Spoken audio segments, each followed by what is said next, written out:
Muito bem, meus queridos, boa noite, a graça e a paz do nosso Senhor Jesus Cristo. Nós estamos numa missão cumprida, mas maravilhosa, em alguns momentos difíceis, mas necessário. Estamos expondo um texto da Palavra de Deus que ficou conhecido como o Sermão do Monte. Você vai encontrar ele de Mateus capítulo 5 até Mateus capítulo 7. E o nosso compromisso é a gente sair expondo aquilo que Jesus falou. E eu quero que você entenda uma coisa muitíssimo importante. Na palavra de Deus, todas as partes da palavra de Deus é palavra de Deus. Não importa quem está falando. Se é Paulo que está falando, se é Jesus que está falando, se é um profeta que está falando. Todas as palavras têm o mesmo peso, porque todas elas foram inspiradas por Deus. Então a gente não pode pegar alguns textos da palavra de Deus assim, não, esse aqui é mais importante porque foi Jesus que falou. Todos os textos da palavra de Deus, eles têm igual importância, e a mais maravilhosa da palavra de Deus é que ela não briga entre si, ela se complementa. A verdade é uma só. E como eu disse nas duas últimas pregações que nós tivemos aqui, expondo o Sermão do Monte, chegamos em momentos que são ásperos, chegamos em momentos, em assuntos que tocam na alma, no coração, nos conflitos das pessoas. E juntamente com os outros dois textos, a gente vai chegar no texto de hoje, que também é um texto muito difícil para a nossa realidade, para a nossa cultura.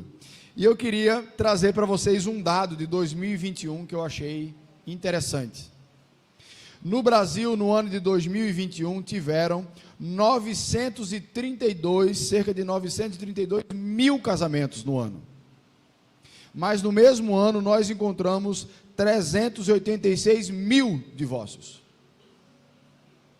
Isso dá uma realidade de mais ou menos um terço das pessoas, claro que não são as mesmas pessoas, assim, não necessariamente, mas o número de divórcios foi um terço do número de casamentos. E a verdade é que quanto mais o tempo passa, o governo, principalmente o que a gente tem mais facilidade de analisar, o governo brasileiro, torna o casamento e o divórcio cada vez uma coisa mais corriqueira. Hoje em dia, se você quiser chegar num cartório e dizer assim, olha, eu quero casar, ele dá várias opções para você. Vai ser com pastor ou com padre? Se for, tem isso, tem um bocado de coisa para cumprir. Essa parte eu conheço. Você vai querer fazer aqui mesmo dentro do cartório? Eu ouvi semana passada essa pergunta. Falei que é com cerimônia ou sem cerimônia, dentro do cartório. Se for só sem cerimônia, eu falei, tu quer? Quero, pronto, beleza, está casado. Vai lá, vai para casa. Com cerimônia, aí escrivão vai falar umas palavras bonitas, aquela coisa toda, e papapá, que eu também já vi essa parte. E depois dá no mesmo, vai lá, dá o papel, você vai embora. A grande verdade é que nós temos visto o divórcio com muito mais frequência no nosso dia a dia, na vida daqueles que estão ao nosso redor, e muitas vezes até dentro da nossa própria família. Porque na verdade, meus irmãos, a relação do divórcio está associada com a visão que nós temos de casamento. Quando a nossa visão de casamento ela é distorcida, o divórcio também vai ser distorcido. Ele vai ser minorizado, ele vai ser banalizado, porque o casamento vira só uma coisa, um papel que você assina ou que você rasga. Enquanto a palavra de Deus não nos ensina assim. E a grande verdade é que essa falta de cuidado tem trazido um dano muito grande, principalmente nos filhos, na próxima geração. E isso é algo que nós precisamos discutir e refazer à luz da palavra do Senhor. Então eu quero que você abra a sua Bíblia em Mateus capítulo 5, e hoje nós vamos estar conversando sobre o versículo 31 e 32. Mateus capítulo 5, versículos 31 e 32.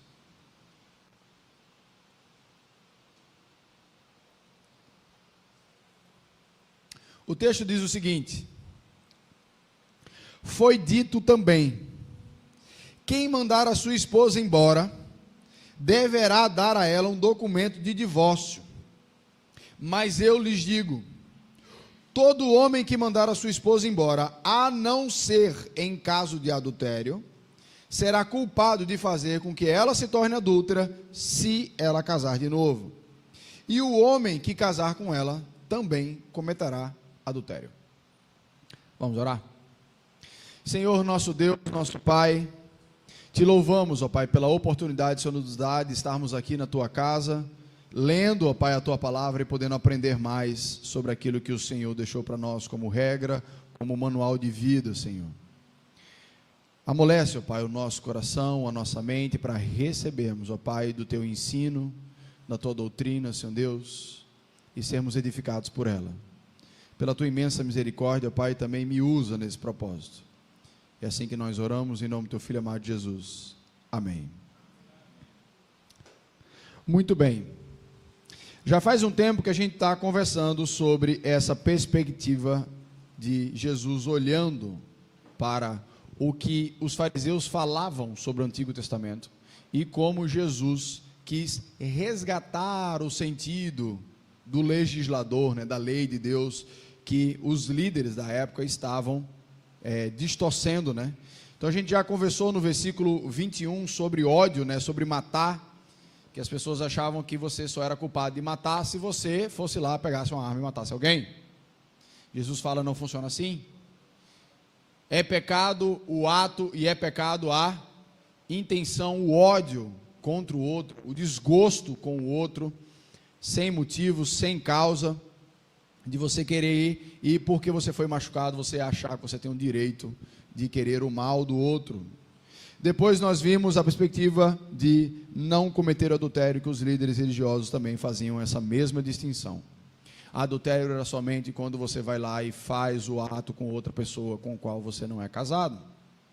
E agora Jesus chega como decorrência do adultério, como decorrência, como continuidade do sermão dele, ele agora fala sobre divórcio. Ele trata sobre esse assunto. E o que é uma coisa muito importante para nós, é que quando Jesus nos fala aqui, foi dito também, quem mandar a sua esposa deverá dar a ela um documento de divórcio.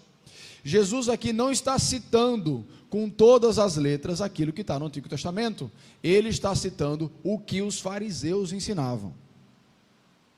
Por quê? Os fariseus ensinavam o seguinte: você pode dar carta de divórcio por qualquer motivo, o importante é que você dê a carta. O motivo não é importante. O importante é você fazer a coisa da maneira legal. Se você fizer da maneira legal, tudo certo. E é interessante porque a gente consegue fazer uma ponte para hoje muito rápida. Não interessa o motivo, contanto que ele seja feito documentalmente, legalmente, está tudo certo.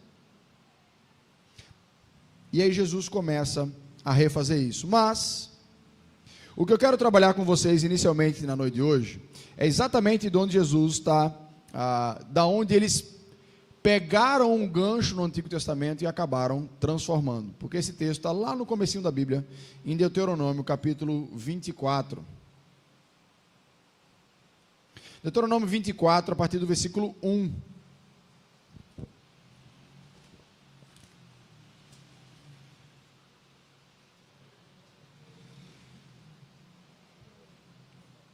Olha lá, Deuteronômio 24, a partir do versículo 1.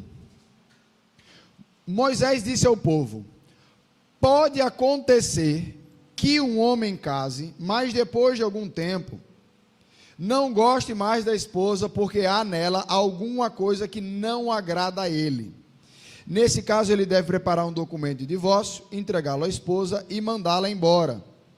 Ela irá, então poderá acontecer que case com outro homem, e que este também não goste mais dela, se divorcie, ou então poderá acontecer que ele morra. Em qualquer um desses casos, o primeiro marido não poderá casar de novo com essa mulher, ela é impura para ele. Casar de novo com ela seria uma ofensa contra Deus, o Senhor.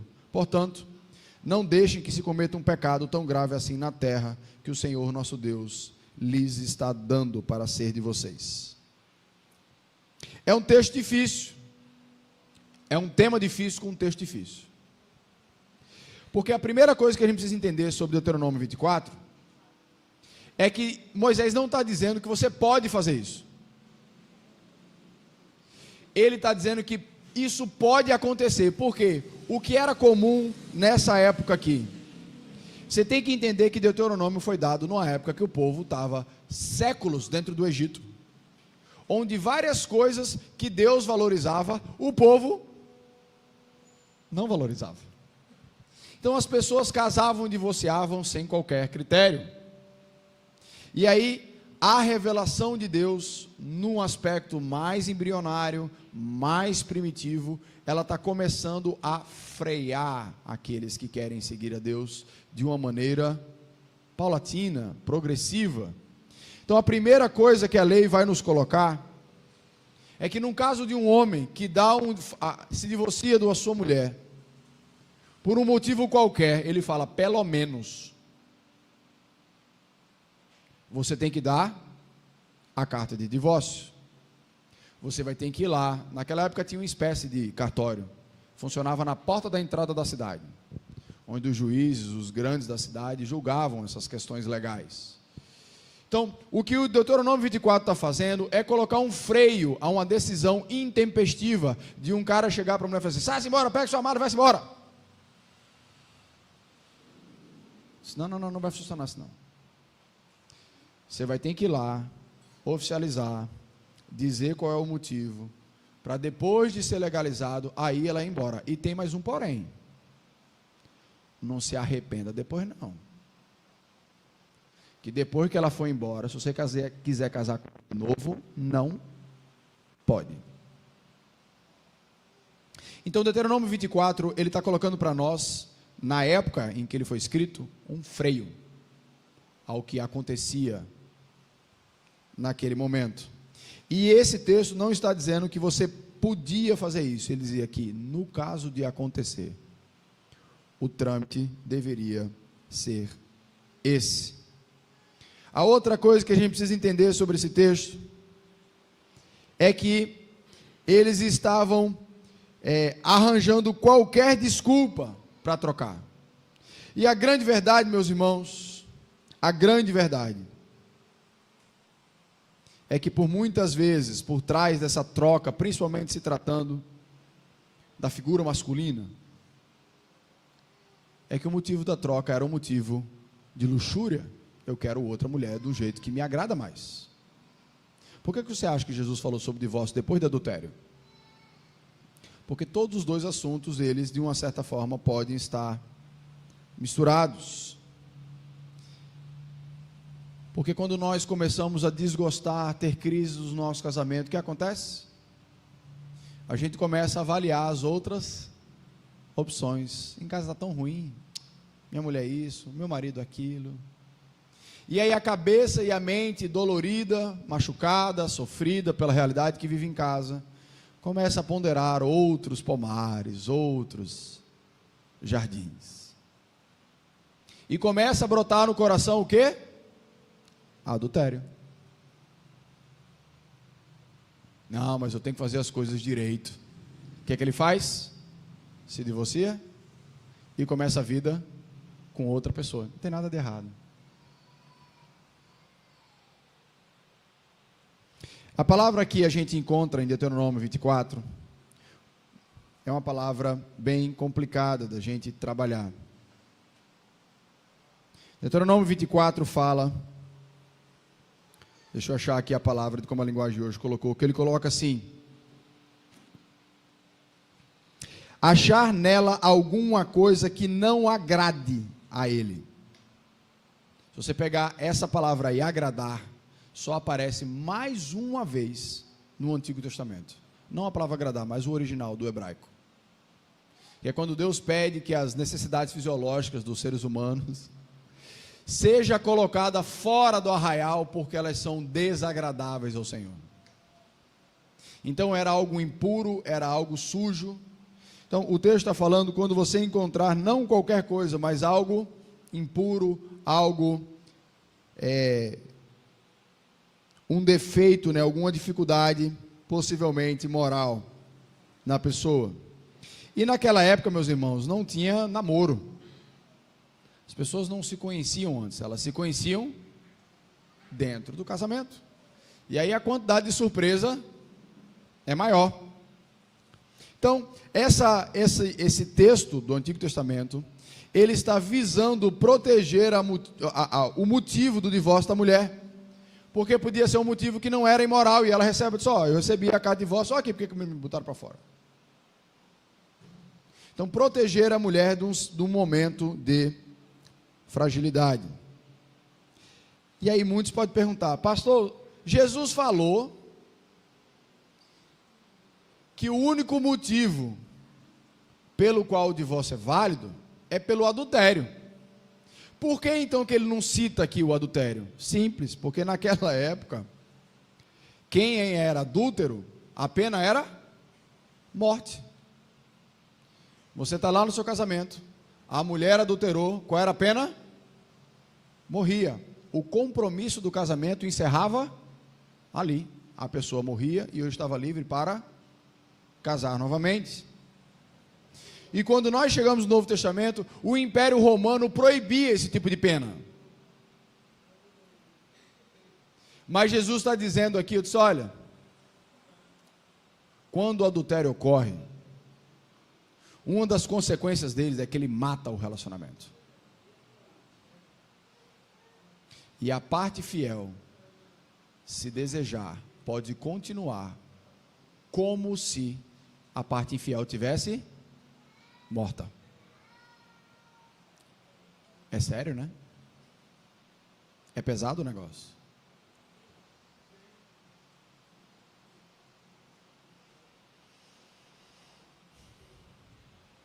Na época dos fariseus, o motivo não era nem mais escrito na carta de divórcio. Não importa. Só importa que eu estou livre. Não, eu estava casado, agora não estou mais. Posso fazer aquilo que eu quiser. É muito importante a gente entender aqui o que Jesus está falando. A primeira coisa que eu quero que você aprenda sobre o que Jesus está falando sobre divórcio nesse caso aqui, é que Jesus não está ordenando o divórcio em caso de adultério. Ele não está falando isso. Jesus aqui está falando que no caso de adultério, ele pode mandar a sua esposa embora ou o seu marido. Cria-se essa possibilidade ativa. No caso de adultério, eu posso pedir uma carta de divórcio, mesmo eu sendo servo de Cristo. Mas Deus já deixou muito claro na sua palavra que no seu coração Ele odeia o divórcio. Por que Deus odeia o divórcio? Porque Deus criou o homem para se juntar com a mulher e serem um só. Quando o divórcio aparece, o que é que significa? Aquilo que era a vontade e o ideal de Deus, ele foi quebrado. E o nosso pecado tem esse poder.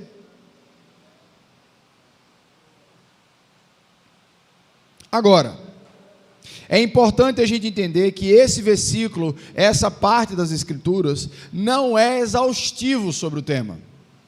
Por isso que eu quero que você abra a sua Bíblia agora em Mateus capítulo 19.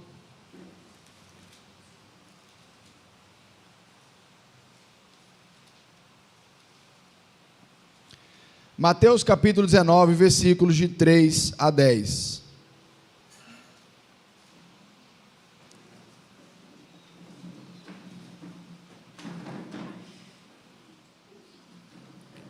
Olha lá, Mateus capítulo 19, versículos de 3 a 10. Alguns fariseus chegaram perto dele e, querendo conseguir alguma prova contra ele, perguntaram: será que a nossa lei que pela nossa lei um homem pode, por qualquer motivo, mandar a sua esposa embora, Jesus respondeu: por acaso vocês não leram o trecho das Escrituras que diz: no começo, o Criador os fez homem e mulher?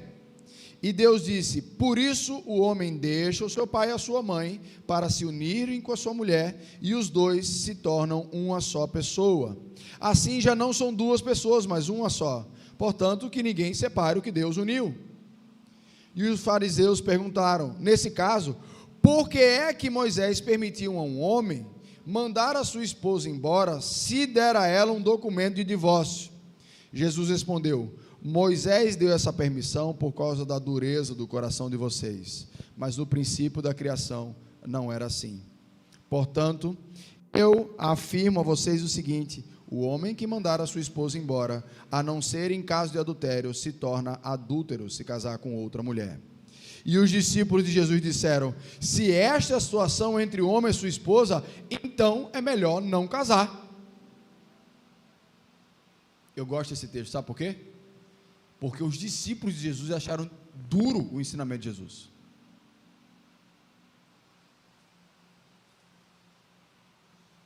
Jesus fala: vocês estão se pegando na exceção como regra. Vocês estão transformando a exceção numa coisa que todo mundo pode e deve fazer. Ele fala: o ideal do meu povo é o quê? Que o homem deixe o seu pai e a sua mãe, se una à sua esposa e permaneça unido até que a morte os separe. Esse é o meu ideal. E aí os discípulos de Jesus falam: rapaz, então é melhor nem casar, porque eu estou achando que eu não vou conseguir ficar casado. É quase isso que eles estão dizendo.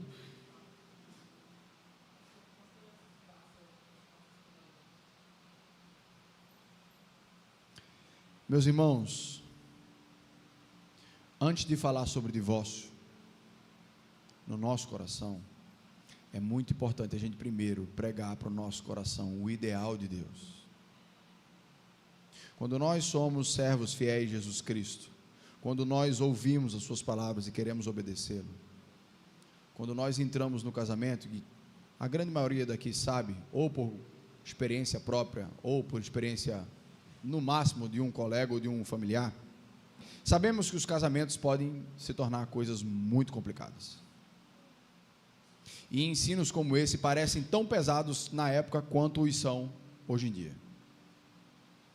Mas nem por isso o nosso Senhor Jesus Cristo, Ele está deixando de dar a mesma verdade. Jesus fala que o pecado e a dureza do nosso coração introduziu o divórcio. Mas esse não é o ideal de Deus. A missão do casamento é uma missão de, pela graça de Cristo, nós lutarmos contra o efeito do pecado, para batalharmos pelo nosso casamento, mesmo em meio a uma grande dificuldade e uma grande crise. Mas Jesus sabia que a dureza do coração do homem chegou a tal ponto que havia momentos que mesmo ele, como Criador, dentro desse mundo de pecado, ele fala: nesse caso, o divórcio é lícito. Em caso de adultério, o divórcio é lícito.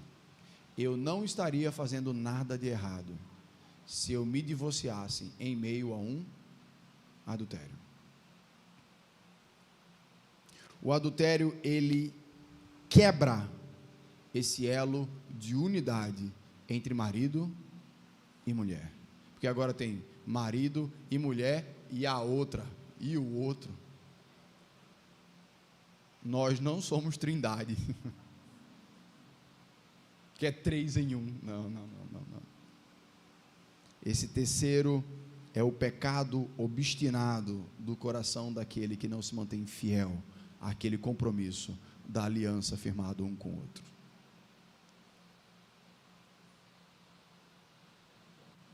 É por isso, meus irmãos, que Jesus trabalha adultério antes que divórcio.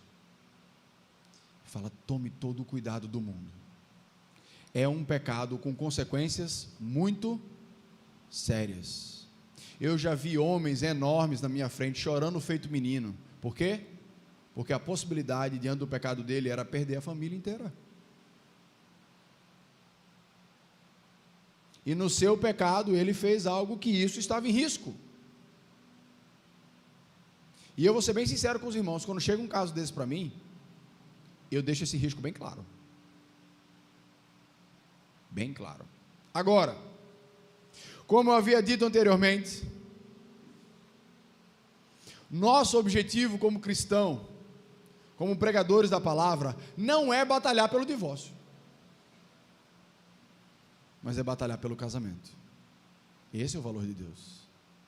Eu sei que existem situações e situações, para isso existem aconselhamento, porque a gente já aprendeu que em casamento cada história é uma história diferente, com detalhes difíceis de processar, difíceis de lidar, que mexem com mágoas, que atingem e deslaceram o coração profundamente. Eu entendo isso.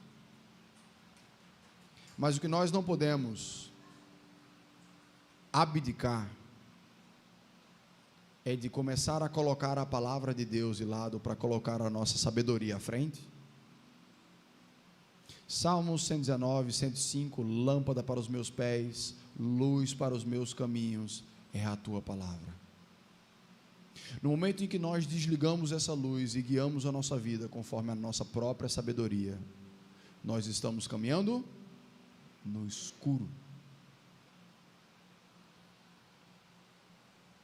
Então a Bíblia aqui está dizendo uma coisa muito séria. Como eu disse a vocês, a Bíblia também homologa em outras partes, 1 Coríntios capítulo 7, o divórcio no caso de abandono. Hoje não dá para tratar, gente, esse tema é gigantesco. Por isso eu vim orando a semana toda, digo, Senhor Deus, como é que eu vou abordar esse tema em uma pregação? Mas a Bíblia fala em momentos onde um abandona a família. Eu não posso pedir divórcio, mas eu posso conceder se for pedido. E por fim tem um terceiro caso, que é o caso de agressão, que é o pior tipo de abandono. É o abandono presente.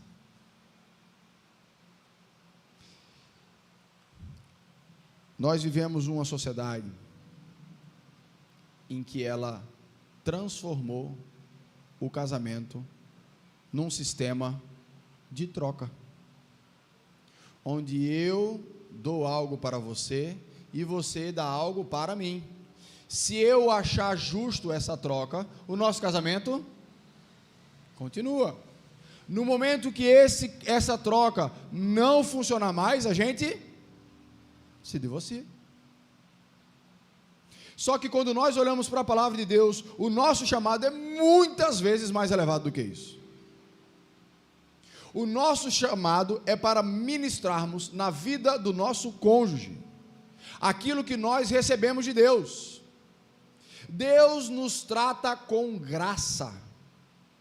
Deus nos amou quando nós éramos seus inimigos. Deus só faz o bom para você na mesma medida que você faz o bom para Ele. Se você quiser entrar nessa, boa sorte. Porque a palavra de Deus nos fala que Deus não nos trata conforme os nossos pecados, e que Deus pode fazer muito mais do que pedimos ou pensamos. A graça é o amor de Deus sendo derramado sobre nós, nos tratando melhor do que nós merecemos. Então, nos momentos de crise do nosso casamento, nós somos chamados não para agir pela paixão, pelo romantismo, mas pelo compromisso do casamento, manifestando graça. E aqui eu quero deixar uma coisa clara, claríssima para vocês. Nós não temos força para fazer isso. Não vem de mim, de você fazer isso.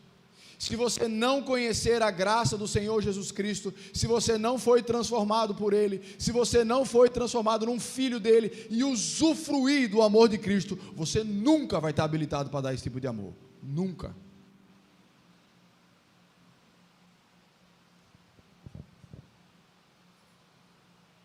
Então, quando nós nos divorciamos por motivos que não são bíblicos, o que acontece é que nós estamos pecando, nós estamos fazendo aquilo que Deus disse que Ele detesta.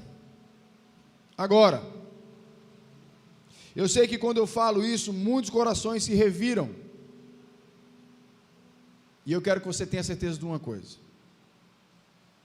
quando nós estamos diante de um divórcio não bíblico, nós estamos diante de um pecado. Mas todas as vezes que nós estivermos diante de um pecado, nós podemos também estar diante de um Jesus que pode nos perdoar dos nossos pecados. Existem momentos que nós reconhecemos decisões que nós fizemos lá atrás, decisões que foram contrárias à palavra de Deus, decisões da qual eram de uma época ou de um momento onde nós não nos importávamos com aquilo que era a vontade de Deus, nós apenas nos importávamos com como nós nos sentiríamos diante das nossas decisões. O divórcio não é um pecado sem perdão. E 1 João, capítulo 1, versículo 9, nos ensina que, se nós confessarmos os nossos pecados a Deus, Deus é fiel e justo, nos perdoará e nos limpará de toda maldade. Agora, quero fazer uma aspas importantíssima nisso que eu estou dizendo a vocês. Tome cuidado com o seu coração, porque o coração que se divorcia, dizendo que depois vai se arrepender, contando com o perdão de Deus, saiba que você está fazendo algo muito perigoso. Deus não vai tolerar esse falso arrependimento. Hebreus capítulo 3, versículo 7 diz o seguinte: por isso, como diz o Espírito Santo, se vocês hoje ouvirem a voz de Deus, não sejam teimosos como foram seus antepassados, quando se revoltaram contra ele no dia em que eles o puseram à prova no deserto. Ali os antepassados de vocês me desafiaram, me puseram à prova, embora eles tivessem visto o que eu fiz durante 40 anos. Por isso fiquei irritado com aquela gente e disse: eles são gente de coração perverso, não querem obedecer aos meus mandamentos. Eu fiquei irado e fiz esse juramento: eles nunca entrarão na terra prometida, onde eu lhes teria dado descanso. E o autor diz o seguinte de Hebreus, continua no versículo 12: meus irmãos, cuidado para que nenhum de vocês tenha um coração tão mau e descrente que o leve a se afastar do Deus vivo. Pelo contrário, enquanto esse hoje que fala as Escrituras Sagradas se aplicar a nós, anime uns aos outros, a fim de que nenhum de vocês se deixe enganar pelo pecado e nem endureça o coração de vocês. Aquele que peca contando com o arrependimento, contando com o perdão lá na frente, está na verdade enganando o seu próprio coração com o seu próprio pecado e endurecendo ele cada vez mais. É igual alguém que planeja roubar um banco, foge com dinheiro, depois a sua consciência pesa, ele pede perdão para Deus e sai andando tranquilamente com o dinheiro que roubou. Você acha que esse homem foi perdoado? Não, não foi. Arrependimento não é só quando a gente confessa o nosso erro da boca para fora, é quando há uma mudança na nossa atitude e no nosso coração. Em alguns momentos, isso vai envolver olhar para trás e tentar recuperar aquilo que foi perdido. Em alguns momentos, o arrependimento chega quando não tem mais nada ao que ser recuperado. Duas situações. Uma situação Foi uma pessoa que veio conversar comigo, e ela estava prestes a se tornar membro da igreja, e ela veio me confessar que ela já tinha realizado um aborto na vida dela, e ela chorava, chorava. Aquilo doía no coração dela. Ela sabia que ela tinha feito algo contra a palavra de Deus. O que é que ela podia fazer para restaurar isso?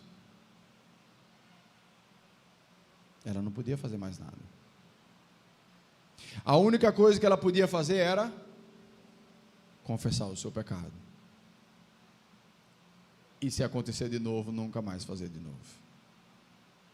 Mas naquele momento Deus me deu o privilégio de mostrar a ela que em Cristo Jesus nós podemos ser perdoados de todos os pecados. E ela saiu dali mais leve, tendo colocado o fardo dela sobre Jesus Cristo.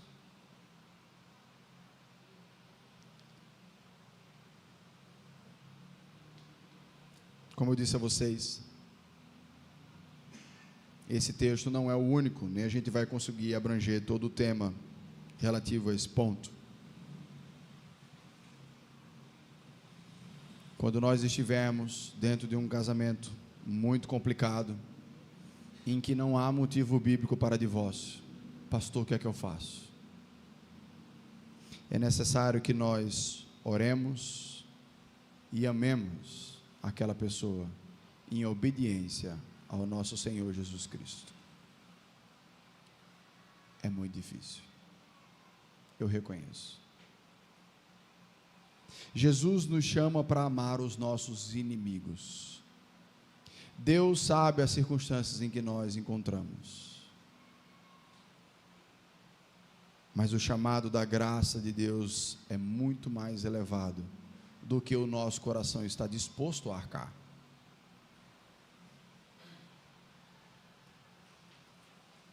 Meus irmãos, quando nós caminhamos com Cristo nas situações mais difíceis, precisamos entender que nós estamos do lado daquele que é o mais perfeito em restaurar relacionamentos quebrados.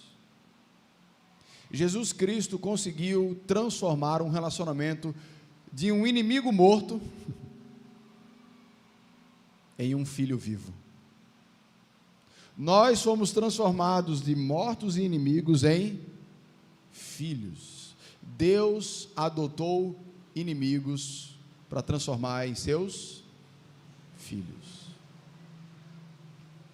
Deus também na sua igreja nos dá o privilégio de termos testemunhos de irmãos em Cristo que passaram por situações terríveis nos seus casamentos, mas passaram por restaurações que, se eu começar a contar, você não vai acreditar. Porque o ser humano, na sua arrogância, acha que pode botar um ponto final nos planos de Deus. Esquece que a Bíblia nos fala que o coração do rei é como um ribeiro de água nas mãos de Deus, que facilmente o guia para onde Ele quiser. Deus pode guiar o coração de qualquer pessoa. Esposa cristã, como você pode saber que você não ganhará o coração do seu marido? Viva a vida cristã através do seu testemunho, pregue em casa, é o que diz a palavra de Deus. Não se iluda. Não se iluda com as desconhecidas alegrias e supostos alívios do divórcio. Confie mais na soberania e na bondade de Deus. Não pegue caminhos diferentes. Não pegue atalhos nessa vida. Já ouvi muito isso. Mas pastor, eu estou extremamente infeliz. Será que Deus quer que eu seja infeliz?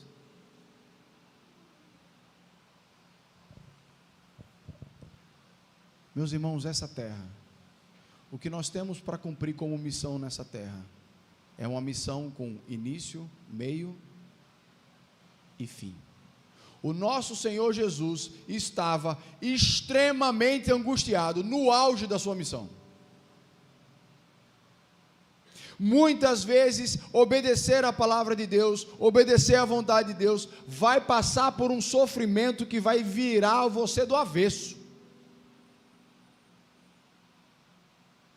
Jó passou por isso, José passou por isso, Davi passou por isso, Daniel passou por isso, Jesus passou por isso, Paulo passou por isso. Você quer ser diferente de quem?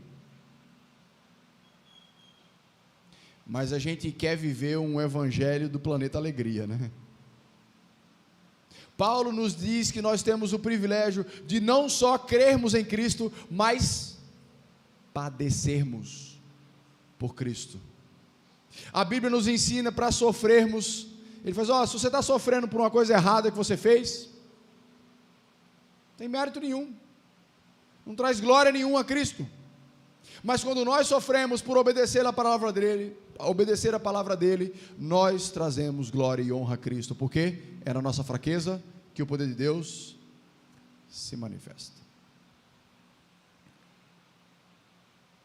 Nosso chamado, através da palavra de Deus e de Jesus Cristo, é que nós possamos valorizar e batalhar incrivelmente pelas nossas esposas e pelos nossos maridos. A luta é ferrenha. Deus também nos chama para arrependimentos, dependendo da história de cada um aqui. Deus nos chama para vivermos em paz com Ele, crendo no sacrifício de Cristo Jesus, que nos transforma de pecadores em seres exemplares por outros, através da graça do Senhor Jesus Cristo. Eu não sei qual é a sua realidade, mas Deus o sabe. E Deus sabe porque que Ele trouxe você aqui nessa noite, para mostrar e revelar da palavra dEle, do Evangelho dEle, essa mensagem desafiante, mas também reconfortante do perdão de Jesus Cristo. E eu não posso deixar terminar esse sermão de outra forma. Se tudo que eu estou falando para você aqui ficar dúvidas, o seu coração entrar em conflito, mas a sua intenção é obedecer a palavra de Deus, me procure. Vamos conversar. Aqui do púlpito eu não consigo tratar cada vida, cada família, cada história, mas através do aconselhamento nós conseguimos elucidar cada situação à luz da palavra de Deus. Baixa a sua cabeça, vamos orar.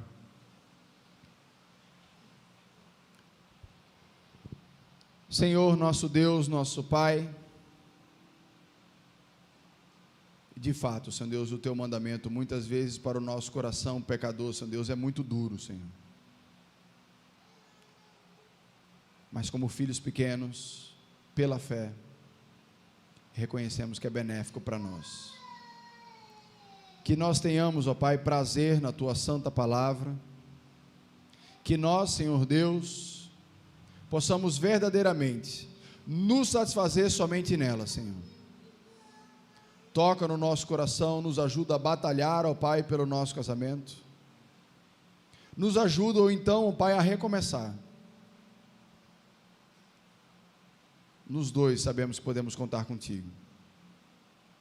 Te louvo, Senhor Deus, pela Tua palavra que ricamente nos instrui para tirar o nosso pecado e trazer da Tua paz. É assim que nós oramos, em nome do Teu Filho amado Jesus. Amém.